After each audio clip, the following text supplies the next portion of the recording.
আসসালামু আলাইকুম ভাই বোনেরা, কেমন আছেন? আশা করি যে যার অবস্থানে বসে ভিডিওটা দেখছেন সবাই অনেক বেশি ভালো আছেন।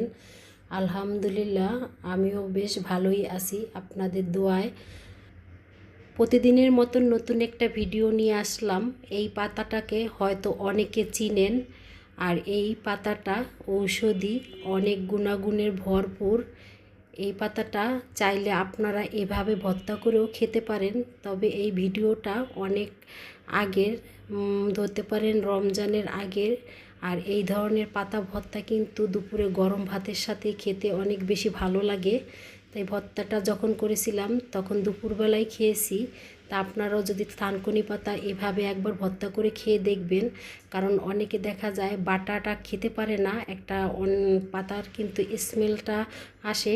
আমি নিজেই এই পাতার ভর্তাটা বাটা খেতে পারি না, কারণ এই পাতার যে একটা স্মেল, এটা আমার কাছে অনেক খারাপ লাগে। তবে যেদিন থেকে এইভাবে ভর্তা খাওয়া শিখছি, সেদিন থেকে কিন্তু এই পাতাটা আমি সপ্তাহে একবার পারলেও এই পাতাটা ভর্তা করে এভাবে খেয়ে থাকি। আর এভাবে খেলে এই পাতার কোনো গন্ধ থাকে না। এভাবে আপনারা একবার হলেও খেয়ে দেখতে পারেন, সত্যি অনেক বেশি মজা লাগবে। তবে রমজান মাসে তো আর দুপুরে গরম ভাতের সাথে খাওয়া যাবে না। সারাদিন রোজা রাখার পরে রাত্রে কিন্তু আর ভর্তা দিয়ে ভাত খেতে ভালো লাগে না। আগের ভিডিও ছিল সেটাই ছাড়লাম, হাতের কাছে কোনো ভিডিও ছিল না। তো এখানে আমি শুকনা মরিচ নিয়েছি।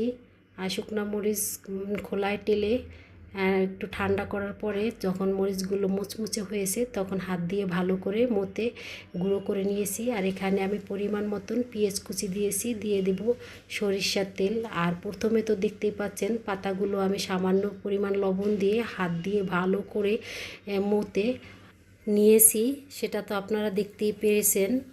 তা এখন আমি সরিষার তেল দিয়ে পেঁয়াজ আর শুকনো মরিচটা ভালো করে মতে নিচ্ছি। এখন দিয়ে দিব থানকুনি পাতা।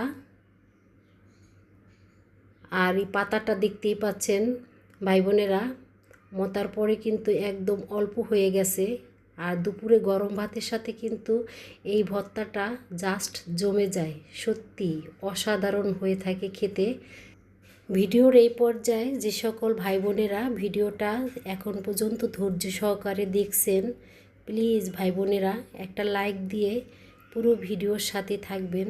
আর এভাবে রমজানের পরে দুপুরে গরম ভাতের সাথে খেয়ে দেখবেন। এই ভর্তাটা বানিয়ে খেতে কিন্তু অনেক বেশি মজা হয়।